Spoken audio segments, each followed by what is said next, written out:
Ladies and gentlemen, welcome back to the HGC Western Clash. That was suspiciously quiet. Let's pretend we're starting the show again. All right, ready? Ladies and gentlemen, welcome to the HGC Western Clash. That's much better, much better. Good job, people. Well done. It is time to move down to the lower bracket now. And of course, that means we're moving into best of 5 matches in the lower bracket. And it also means win, and you're guaranteed top 4. Lose, and you go home. That's how serious it is right now. 4 teams in that lower bracket, a mixture of North America and Europe involved as well. And our first team out are indeed from Europe. They are former triple champions in Europe. They're not used to being in round 2 of the lower bracket. So let's find out how they face it. Let's meet the lineup for Team Dignitas.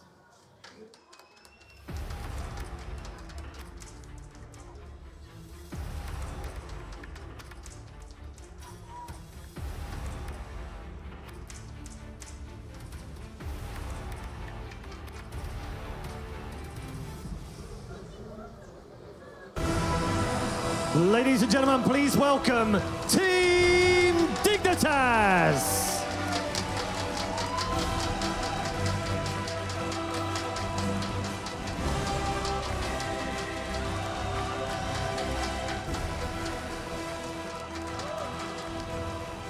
That's right, it's another NA versus EU matchup as we head into this lower bracket match. Our next team had a disappointing opening match, but they bounced back with victory in Game 2. They are just 1 series away from guaranteeing themselves what they said was their minimum standard of reaching the top 4. They are Gale Force Esports.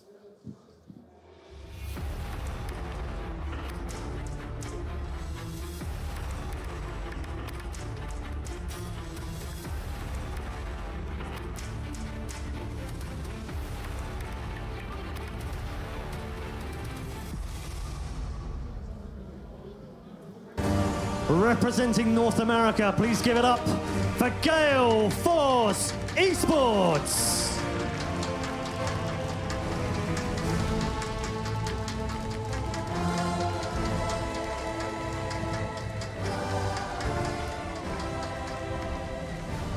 I talked to Michael Udall after their series versus Fnatic, and he said he immediately had recognized a lot of the mistakes that they had made versus Fnatic. Things like not pressing that 20 advantage better at game number 1, and then not realizing those rotation-centric style was going to be coming into play on Brax's holdout.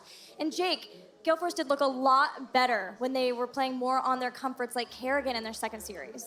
Yeah, no, seeing Equinox going back on Kerrigan, definitely something I want to see more of here. That's where they feel strong, right? Their comfort picks, you look at Gale Force, they were like top NA at one point in the season. You were seeing the Equinox Kerrigan, you were seeing the Li Ming Crowan. And with that, they definitely have the potential, but it's going to be weird to see where they find their warriors to fit into the slot to make that happen. Speaking of that, Jay Howe, I know you have some thoughts on what types of improvements you'd like to see from Gale Force, because they're going out of the frying pan into the fryer with Dignitas. They are, and one thing that I wanted to note in particular is that when you look at Gale Force, the areas that they have success are when they go up against other teams that don't necessarily have the dominant front line or the dominant warrior that they go up against. In this game, they're going to be going up against JPL, who has been dominant on every warrior he goes on. With this 4 flex, where they flex a lot between Equinox and Crowan on that warrior, and sometimes double warrior, depending on how they go, it seems to be it's hit or miss. Sometimes you'll make the flashy plays, sometimes you have that hero that can turn a fight, but other times when it comes to the little things, it seems like some of those are occasionally missing. And so we'll see if they can shore that together. Like you said yesterday, at the end of the day, it seems like they got it together and they were able to make those plays. Dreadnought, the story for Team Dignitas has been and continues to be in HGC, the integration of Xylia. When we talked to Baker, he said they weren't quite at full power level yet. How have you noted the play of Xylia in their past 2 series? I definitely don't feel like he's struggling by any means with the group, but to have maybe the impact necessary, depending on which hero they put him on, right? You can have like the Dahaka side soaking once in a while, like that type of melee where it's not going to have that huge impact, but when we see him on things like Zeratul where they need to be playmakers, it does seem to struggle a little bit more than I expected, at least with this group this far into, you know, their synergy. I mean, you could say that that first game on Towers today with Dignitas versus Misfits, Xaylia on Zeratul might have lost in that game when he blinked in onto that last altar. Yeah, very much so.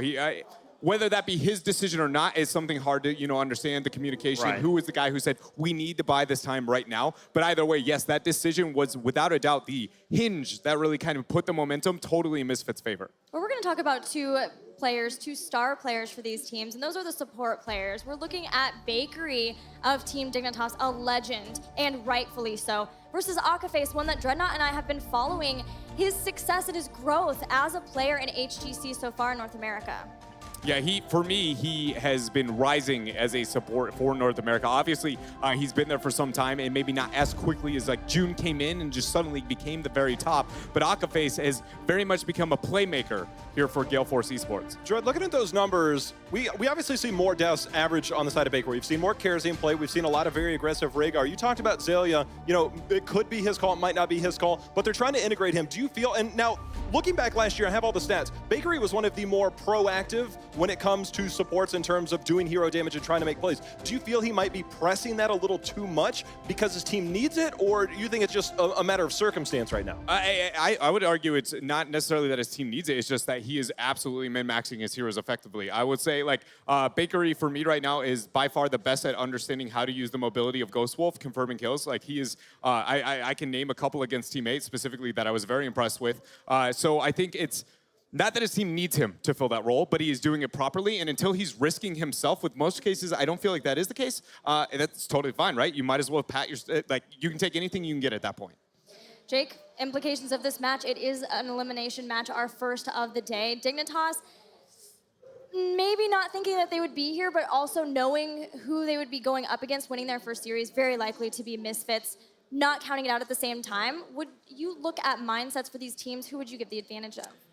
Dignitas, obviously losing the way they did earlier, 3-0 doesn't help, but they did have someone who wasn't feeling well. We're hoping that everyone's at full power, feeling good, and you can shrug it off, be like, you know what, we weren't playing at our best. We're rested, we're ready, we've cooled our minds. They had a whole best-of-5 series to think about it and get through that. So I think this is just gonna be two teams playing their hearts out, trying to stay in. And Gale Force Esports gets to come in fresh, which they seemed, when they walked in, to look very good, Jay-How. Yeah, they look very good. And confidence is never an issue with these guys. It's a matter of confidence within the series. Sometimes we see them get down, and then you can see noticeable drops in play. Sometimes it could be draft mistakes. Sometimes it can be a small mistake. And as we know, in Heroes of the Storm, one small mistake can lead to a big advantage for your opponent. So we'll see how well and composed they are in Game 1. Now, looking at North America versus Europe, our constant storyline at Dreadnought, Gale Force Esports are still the underdogs here. What kind of expectations do you think they'll be looking for, and is a difference between Fnatic's playstyle to Dignitas? Well, to start out, Dignitas is by far the most predictable European team here when it comes to drafting. Historically, they have been, in my opinion, Templestorm and Dignitas have a lot in common when it comes to their playstyles. They have a little international flavor that they see when they get respective international play, but they are very rigid on what they prioritize across the board. And that is something I think I hope to see Gale Force take advantage of, because if they get that creativity and the thought process that they had, against Fnatic, I think they have a big upper hand. Here are the battlegrounds. As we see in the battleground pool for HGC, bans on Warhead Junction, so standard for Team Dignitas, and then Gale Force Esports, after playing Fnatic there, have been banning it ever since, so staying consistent with what they like. Towers of Doom will be the first pick. It is a pick for Dignitas again, but it is still a battleground that is well liked from Gale Force. Yeah, another Game 1 Towers. It's definitely something where we know globals are going to be prominent. We know Dahaka is going to be really rising in that prioritization, but Falstad, Akaface, that's what I want to know. Will Akaface go for Brightwing? He hasn't in so long. I hope not. I actually really think it would cripple their draft if they move in that direction. I think, I don't know. We'll see as the pick bans play out here, but I actually think Gale Force Esports sticking to what they know a little bit more, but pulling away from that. I've always been, I guess, the anti-Brightwing for the most part. I think there's very few situations where she's good, and she has to have a pseudo support with her. And I would like Gale Force to innovate. I think that is going to be their biggest strength. I genuinely think Gale Force is the closest thing to Fnatic for the North American region, and if that innovation can catch off the rigidness of Dignitas, and this is, for me, the best probability North America takes out a European team. Well, one hero, the minute you said they need to innovate a little bit, something they could fall back on is something that they have 3 players that are very much capable of doing, and that is an Illidan pick. And it is something that they have used as a counter pick at times on this battleground in particular. I'm not saying it's high priority, but one thing that they don't want to deal with is a Tracer pick for Dignitas. That Tracer was terrifying. We talked about Xylia. There are some heroes that is obvious he's still working on, but Tracer, man, that was crazy to see yesterday. Already, Gale Force here moving into the Zeratul over the Falstad opportunity makes me scared. Gale Force is very effective with the Falstad whenever they can get their hands on it. It's a great map for it. And that being said, though, Fan on Zeratul is intimidating. It may even be comparable level of Glarong, when we see him on that hero. But that does leave Dignitas now a rotation to gain the upper hand when it comes to globals. They may even be able to double down, or, they may forfeit one over to Gale Force in their next rotation. But it is Gale Force sticking to what they know, but maybe a risk here in this game that high. Likely going to see the Malfurion here just to give Bakery support early. If Malf's open, they often do that.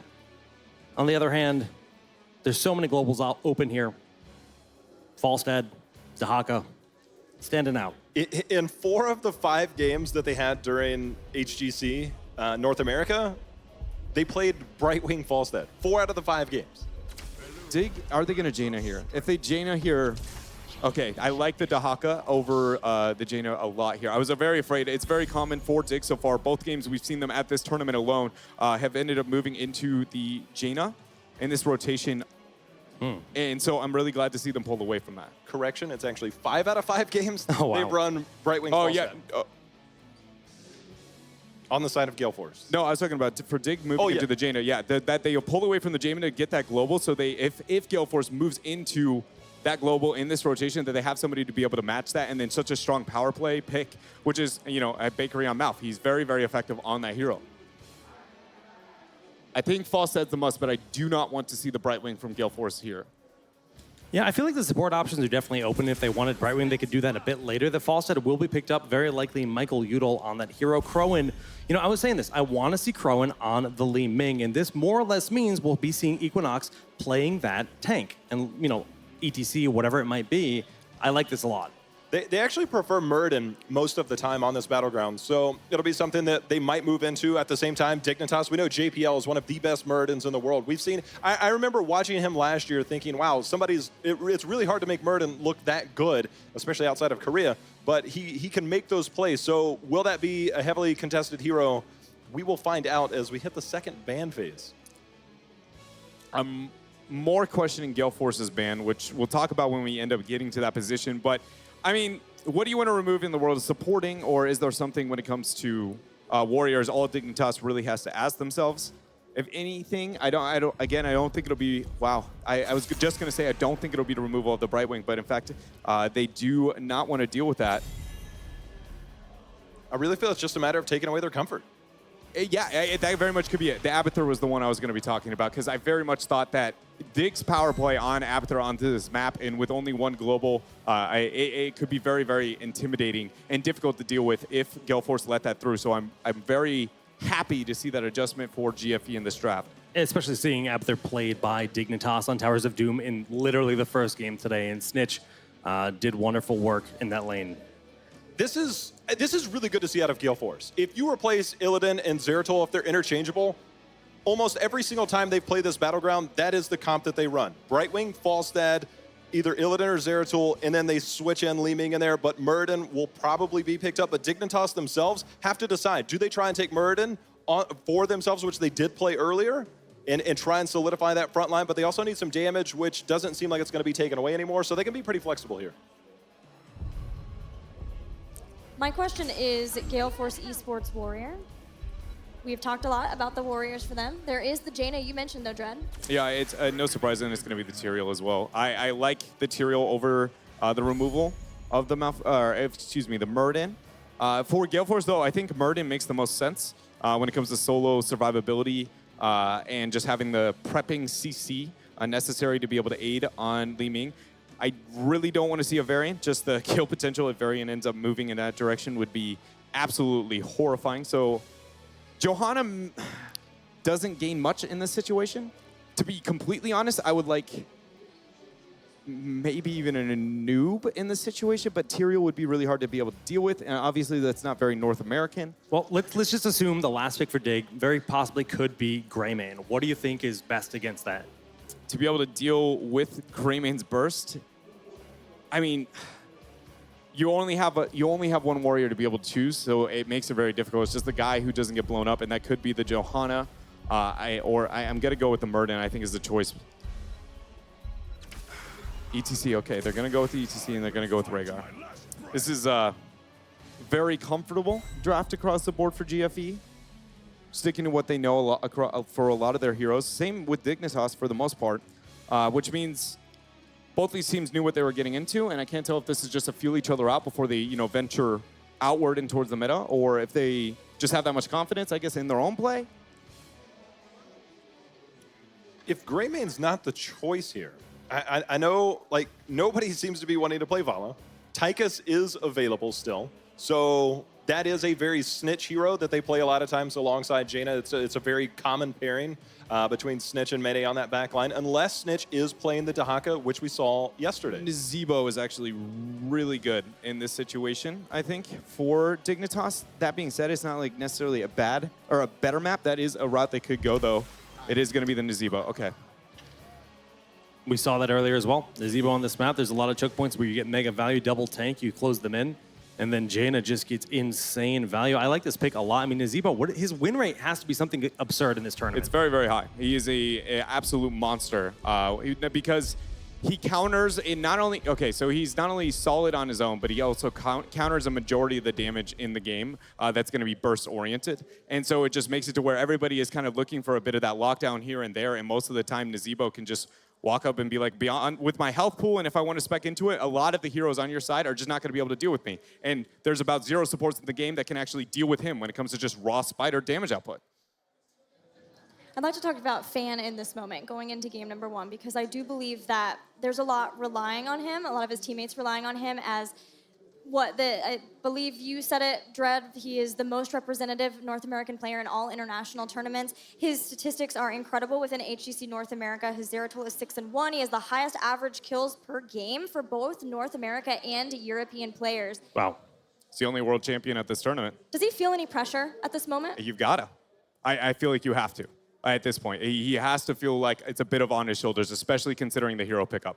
I can see with maybe a couple of other drafts that may not be the case, but I mean, his tournament life is on the line. He's debatably against the best team or the easiest team for him to beat out of the European region. He's trying to show, hey, NA still got what it takes. He's on the Zeratul. I feel like everything is on his shoulders, and hopefully he has what it takes to be able to, carry GFE. Well, we'll see if that is the case. We're ready for game number 1 between Team Dignitas and Gale Force Esports.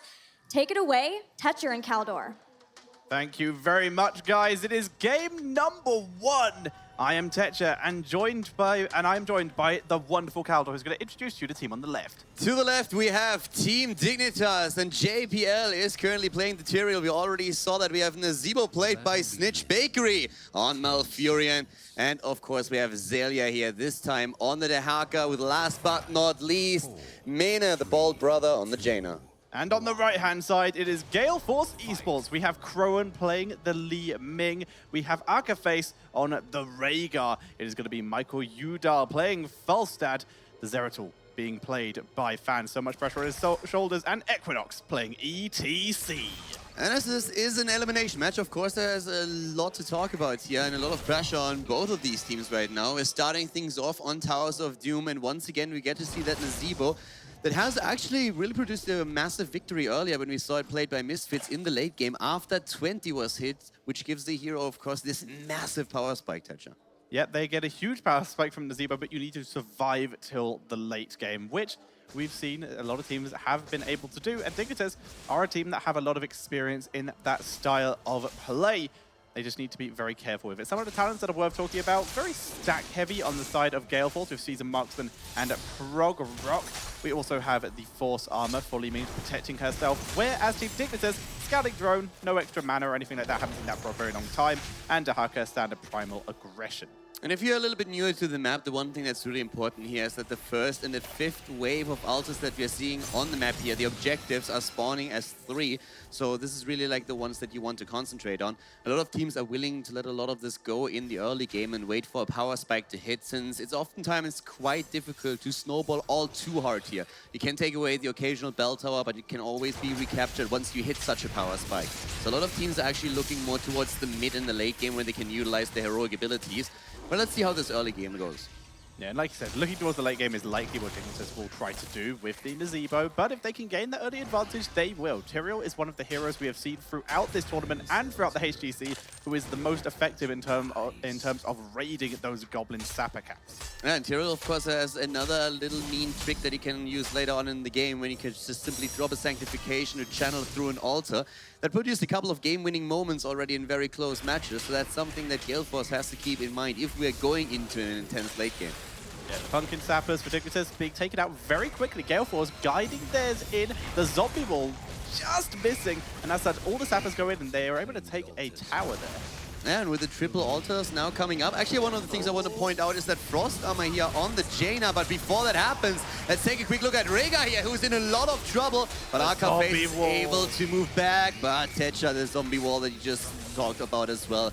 That was a close call there for the ETC, actually. Yeah, the face melt was used to save himself there, and also JPL with the last split-second smite to interrupt the channel of Gale Force. Now Bakery is attempting to cap this altar below. Nice drag by Dahaka into a root. The full blizzard damage.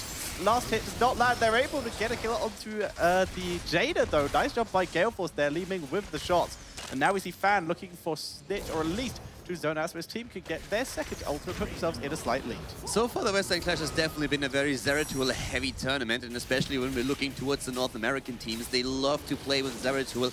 And that has put a lot of pressure onto especially Mene. You already experienced the wrath of course, the earlier Zeratul on Battlefield on Eternity, which was pretty brutal, to be honest. And at that point, he made a bit of a misstep also in his talent on level 4. This time we see him with the armor, but even with that, he's struggling here already early on. Yeah, he needs to be very careful as the burst damage from Li Ming even. The Pulse Armor does not protect, the Frost Armor does not protect against that.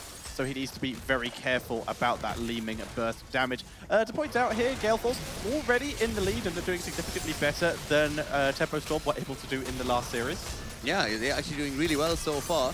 We have on level 4, oh, Equinox is a little bit low. Mane is trying to capitalize on the fact and take him down, but he's not able to get the last bit of damage in. We have Big Voodoo taken on the Zeebo's level 4, by the way. Didn't go into the full spider build. Yeah, the Zeebo able to rotate quite a bit on this map. This map you will be rotating a lot in the early, mid, and late game.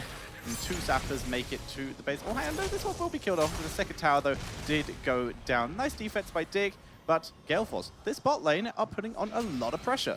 Gale Force actually playing this really nicely in the early game. They already got 2 kills. They were able to take 2 of the altars in the first wave.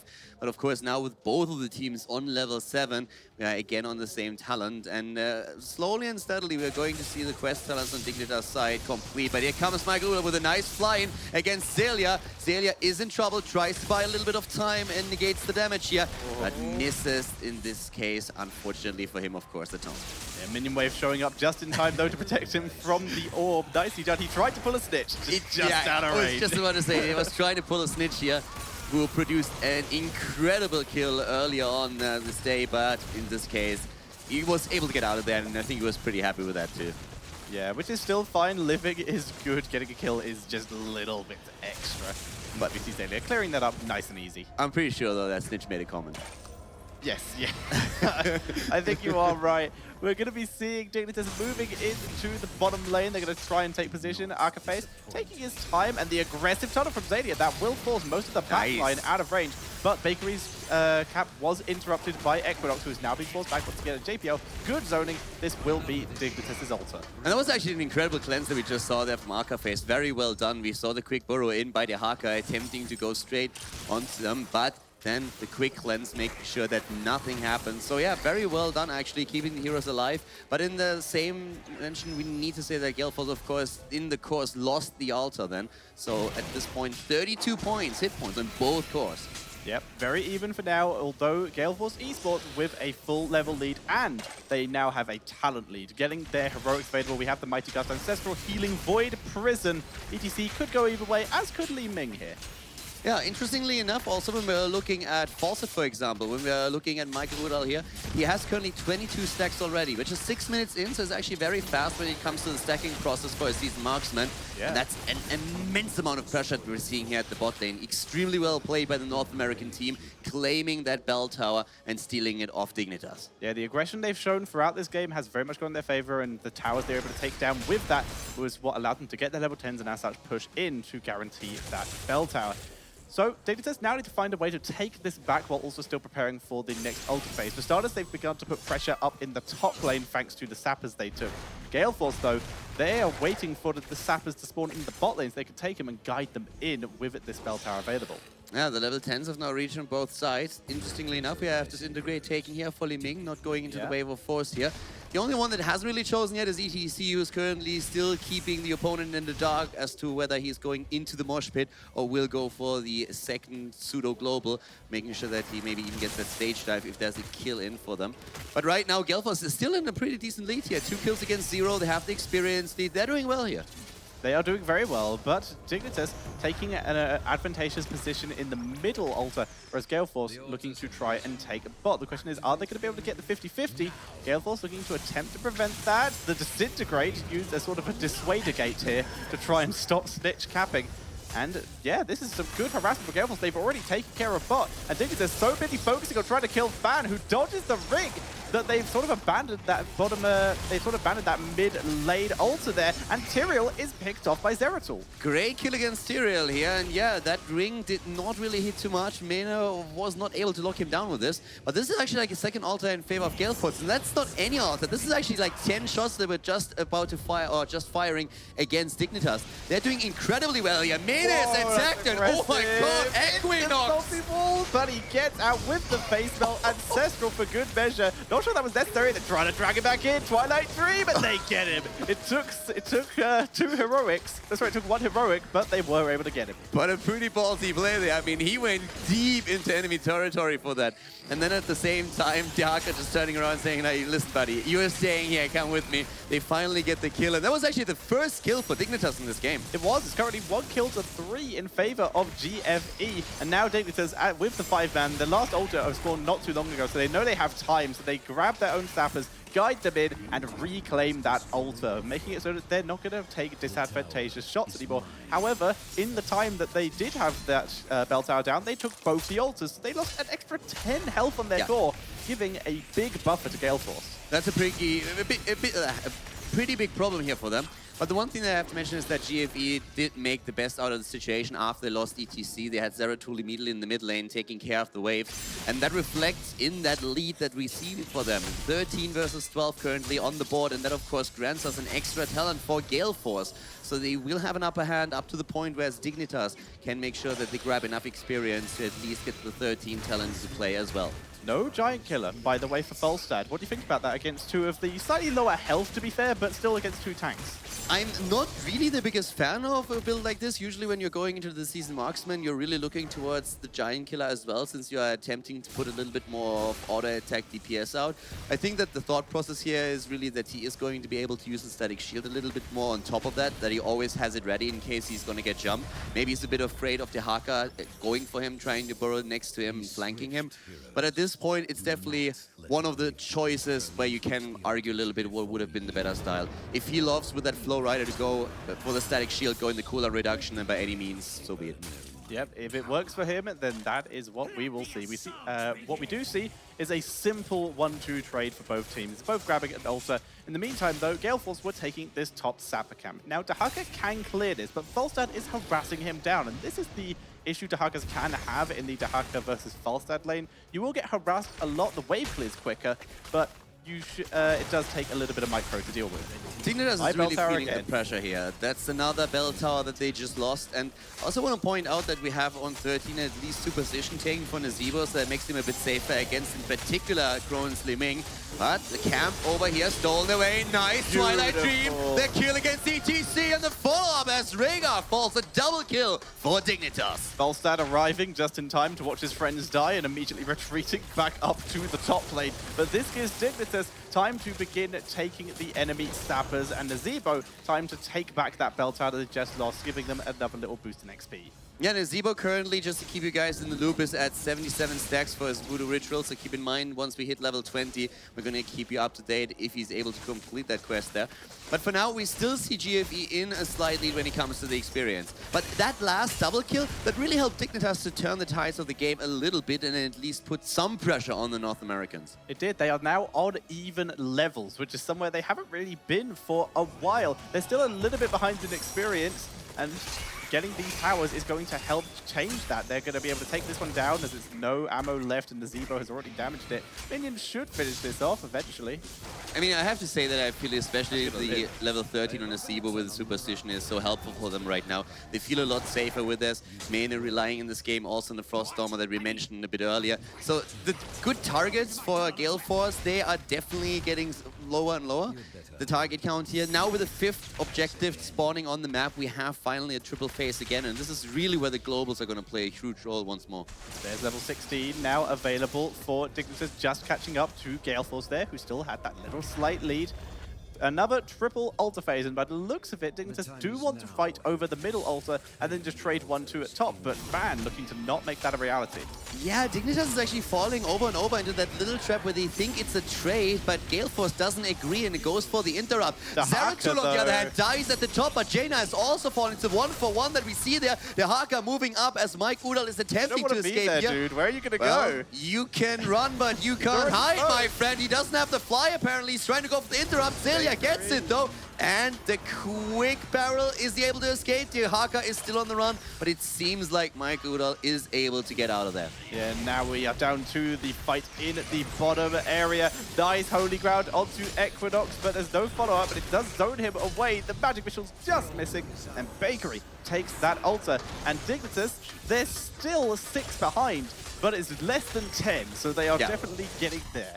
Math on stream touch, going for the risky. Very risky. But no, you're totally right. They're closing the gap a bit. And with that, we're seeing now a 6-point margin between the two teams. And a good push at the bot lane for Dignitas. Crone once again trying to just laser everything away that he can. But the 16 talents are also putting a nice flair on it. First of all, the Haka, of course, has now access to his tunneling claws, which is really important here. The Tenacious Roots are a great tool, and we have Holy Ground. So a lot of zoning tools for Dignitas with that important level. However, Gale Force, they're still looking pretty strong. Falstad was able to take that top bell tower, and at about the same time has completed his seasoned marksman. So now any extra minions he is able to get the XP from and get the extra stacks from is just extra damage. He doesn't need to farm up to the extra attack speed, but it is now available to him. JPL going very aggressive here. Yeah, that top lane is definitely one of the things where they have to be careful. But down here, we have that push coming in once more. It looks though like it's not going to get too much. Nope, stopped in the tracks. So that bell tower is still under control of GFE. And GFE, they are looking very, very good in this game. Mike Udall, once again, just moving down, protecting this lane, clearing it, thanks to that boomerang talent he took at level 7, which most people seem to sometimes ask if Secret Weapon might be more viable if you're going for an auto-attack build. Nope. Boomerang is much more preferable because it helps you clear the lanes quicker, which gives you stacks quicker and allows you to go and rotate and help your team. Yeah, it depends a little bit on what kind of setup you are going for. Sometimes we see Secret Weapon if you only need the auto-attack damage and totally focus on it. But Boomerang is actually fantastic since after level 11, a simple Boomerang into the backline of any minion wave will clear the ranged minions immediately. So we have fast wave clear combined with the hard-hitting auto attacks, which is one of the reasons why we see this hybrid build just so often. It is pretty nice. A full level lead for Gale Force at the moment. But Dignitas with a much more preferable position on this altar. Dahaka could tunnel for this. And I think some Sappers just got guided in. Yeah, well, that's again the interrupt. JPL is trying to zone. Holy Ground is there. Van needs to be careful. Snitch, on the other hand, eating a lot of free damage as he drops Gary. The Gargantian is on the ground now. But Bakery attempts again to go for the channel, but we see Mike Udall even being willing to drop the tunnel, just making sure that with the Mighty Gust, they interrupt once again. Like we said, the Gust was used once again. Lots of zoning. Zombie Wall and Holy Ground is just incredible zoning potential from Dignitas, but Gale Force were able to just delay that so long. Now it is down to a 5-point differential between the two teams. But yeah, some sappers were definitely led in to Dignitas there. I mean, right now, the game comes really down to the point where you're saying, okay, we are playing for 20 here. Dignitas is totally willing to eat a few more points on their core if they're able to reach 20 and get Nazeebo into play. This is one of the objectives that they have right now. On the other hand, Gale Force is really just working the map and making sure that they get the bell towers. So if, for example, that altar that we just saw was taken by Gale Force, that's another 5 points against Dignitas, and they can't afford to get that low. So getting that altar, even though they only put 3 points of the opponent's core, that was incredibly important for them. Yeah, they need to keep that kind of control. Speaking of control, Gale Force continuing to show theirs once again for, I believe, the 4th time or 3rd time this game, taking Dignitas' bottom bell tower. And they actually do still have 2 sappers with this. Dignitas needs to protect this as best they can. Drop the zombie wall. Beautifully done. Zombie wall blizzard. Sappers are gone. Dahaka has once again re-cleared top lane, so they have that one available. Dignitas, though, have been constantly down 1 bell tower this entire game, but re-killing it is going to be way easier than killing an opponent, and that might get them 20. Forset is doing an amazing job here. Gale Force is utilizing it to the maximum extent they can. He is pushing that top lane just mercilessly the entire time, claiming 1 bell tower after another. He took the one in the middle just now. They are doing such an excellent job controlling the map. They are running the show here. The only thing that can really save Dignitas, in my opinion, is a level 20 with a Nazeebo that just goes on a complete killing spree. Just is used. Mosh Pit was ready. That was an unnecessary sack there, but it might force people to engage after it. The bell tower will go down here, but no deaths and a lot of heroic by Dignitas dropped exchange for 1 gust. I mean, the only reason why I can actually see them go for the sanctification in this case is that after the gust, they were all on the same spot, and they saw that Zeratul was in the area, so it feels like they were a little bit afraid of him dropping in the Void Prison on 4 targets. So in that case, JPL just said, you know what, I'm just gonna drop the Sancti. I better safe than sorry. If we lose 4 heroes here, it's over. Nazeebo, by the way, has spent so much time clearing their own bell towers back that he's currently only on 135 stacks of his Voodoo Ritual. So struggling a little bit to get up there. Everyone is down for both teams. Falstad hovering a little bit above, though, trying to get this mid bell tower. Dignitas very much grouped up in this Void Prison. We're going to try and see a Mosh Cleanse was used. It's only 1 player in there. The Twilight Dream will get Stitch out of there, though. Fan very happens, tries to take down 2 members. The Ice Blocks were dropped to protect them. Aka faces down a 5 versus 4. Here comes Dignitas once again with a quick lockdown against Mike Udall. The tongue is in and down he goes. ETC blinks out of there, slides away as Dignitas wins the team fight. A 5 versus 3 for them at this point. Well played here. Nicely done. Able to take that with just some great heroic usage, even though they were set up perfectly for a Void Prism into Mosh Pit.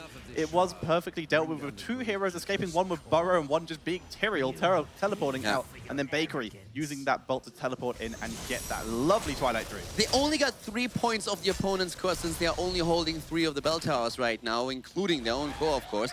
But at this point, they just go through the bot lane. They're claiming 1 back. They are in a position where Nazeebo is about to complete his talent. But that is a ballsy move up there and a sneaky one. If that goes through, that would be very annoying. They can't even get there in time. They can't even run up there in time. Goes and he borrowed for a reason. For the burrow. Why did he borrow? Well, Gale Force get the boss. Oh that my puts God. them 8 points away from victory. Oh, Celia with a brain fart. I have no clue why he did that there. I don't think there was any way they kill him so fast that not the others can't No, come he in. had quite a few stacks. I'm pretty sure he would have survived, but misplay is a misplay. However, the Dignitas are just completely controlling the rest of the game. They currently have 5 out of 6 bell towers on the map. However, Bot is actually dying to a minion wave. And we still don't have enough stacks on Nazeebo. He needs to get 2 more waves to make this happen. He needs that extra damage. 8 versus 14, it could be worse, could be better. At this point, they're moving in again. ETC is low. Equinox needs to be careful.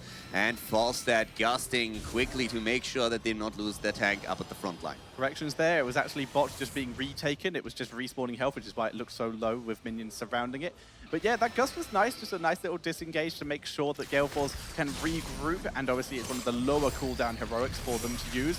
Aggressive Holy Ground by JPL, just making sure that those sappers get in and no one can come and interrupt them. And this will once again bring them back to 5 bell towers with 2 ultra spawning. If they can get a kill here, this could not end the game, but it could put them in a great position to have lethal. Yeah, and I actually get really tilted just watching the numbers of Nazeebo. He's at 145 right now. So close. But he's been at that number for just so long that it just kills me. They really need the damage output. They're doing well in the fight regardless, though. But there's the Void Prison. Fan needs to go back. He's so low. The spiders are just completely obliterating him here. The sag was perfect. Equinox powers it in, didn't even bother to mosh because everyone was into sanctification. Equinox getting holy ground down. He bolts away, gets the Ancestral. Fan is too low, though. That Ancestral could have been used on him. He can no longer do anything. He has no Void Prism, and he needs to go get some health. The Fountain in the mid lane, still alive, though, allows him to rotate back. They need to interrupt mid at minimum. Bot is forfeit. Dahaka has already taken that thanks to Global. The 20s are so good for Dignitas, regardless of Nazeebo here. He didn't get any value out of his 20 yet, really. But we have Jaina, of course, with that Ice Block on level 20, which really helps her. And the Bolt of the Storm on the side of Melt. Once again, they're going to go for Arca Phase. They're not able to confirm the kill here. 8 versus 9 point. Bakery's gonna get it. That's gonna send another 5 shots in to the Gale Force core. It is 4 health to 8. A boss or a regular Ultra turn-in will get Dignitas the game. And this minion wave will give Snitch his final stacks. 2 more. Nice, please. You gotta be you kidding me. serious? You gotta be What kidding. There we go. There we go. Okay, 151. finally. Okay, so now they're going to try and guide in Sappers. One has already just been absolutely brutalized. The 2, 4 are at half health, and they get shredded by Ling Ling. Nice defense by Gale Force. And right now is really where you get all that extra damage out of the Nazeebo. So the situation got so much worse for Gale Force just a moment ago. 8 points on the core against 4, and they are on the back foot here, trying to defend. Equinox on the move back. Just look at poke damage of the spiders. Rhaegar has his hands full trying to keep them alive. Oh, his paws like... Well. He has his paws full. Depends which mode he is in. Currently in his paws. Fan dropped low. Look at that poison damage. The Sappers once again getting cleared up. Actually, that one's sneaking through. There we go. Leaving clears that up. So right now it's a waiting game for Dignitas. If they can get another bell tower, great. If not, just keep this one bully to give themselves a better chance of having enough bell towers to win the game.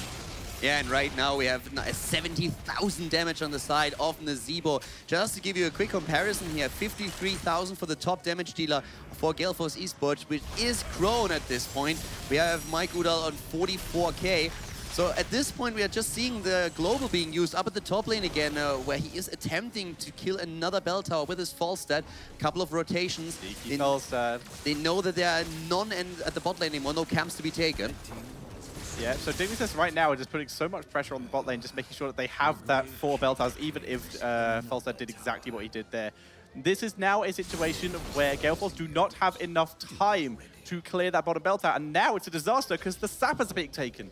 Mena's hero damage, actually, as you could just see, is on 27,000. That's very uncharacteristic for him. He wasn't really being able to put as much pressure on the opponent's team as usual, but therefore Nazeebo had a little bit more room to work with. Once again, the engagement, though. There's the gust. We have immediately also the Void Prison being used. ETC is poised to go for a potential mosh pit. Does decide against it. They're going in again. The ring The Twilight Dream! Grabbing 3 people. Falstad taken out. The Gale Force Sappers went to the core, doing 5 damage. The Dignitas go in, and Thalia will get the turn in. That's the last shot needed, and that is GG. Dignitas take the game. And they finish it with a Gale Force finishes it with a 5-man mosh pit. Just saying. Just a couple seconds too late there, guys, but that was a spectacular first game by both teams. Down to both teams got all 3 Sappers in at the end. Yeah, I think it was a bit late to capitalize on the level 20 advantage that they were aiming for with Nazeebo, but already, while they were still waiting for the stacks to be there, they did very well in the team fights. They had good control. Gale Force also dominating the early and mid game, but Dignitas really pulling it back here and taking the first game in the best of 3 series. Late best of 5. Debo pretty good, and yeah, this is a best of 5 this time, and that makes this so exciting because this is a map that Dignitas have been shown to excel on against most teams. They like to pick it up every now and again. The question is, if Gale Force compete that closely with them on this map, what's it going to be like on a Gale Force favored map? I think that Gale Force did actually spectacularly well with those Falstad plays. That was very well executed and put way more pressure on Dignitas than they probably expected. Well, we're going to hear about more of this, of course, from our experts at the panel now. Team Dignitas looked pretty scary initially, but it got a lot better for them, especially with the way they were able to get to the altars constantly first. Their positioning setup there was so good. Dread, what went wrong for Gale Force there, especially after such a good early game start? I mean, their early game worked out well, but it got to the point where #1 late game, Nazebo is obviously going to be in a position to thrive, but a lot of it turned to just heavy misplays in specific fights, then led to, okay, here's the opportunity to catch up. I mean, the greed over bottom bell tower, we saw a couple situations like that, and that sacrificed a level and a half experience lead, and then from that point on, I mean, Zeratul didn't really have many targets to dive when you have Jaina with, you know, the frost armor, and then having Nazebo, I mean, late game, his health pool is going to be higher than almost every other assassin.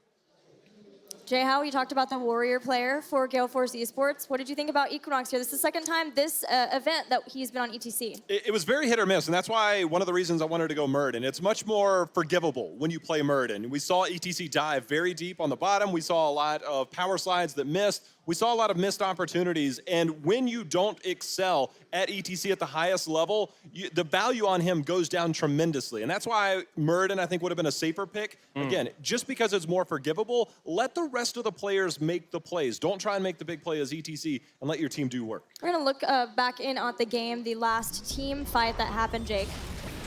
Yeah, I mean, you saw this fight. This is just the power of those level 20s, big DPS. VP is thrown down here to buy some space, but then the root follow-up even working against them in that moment.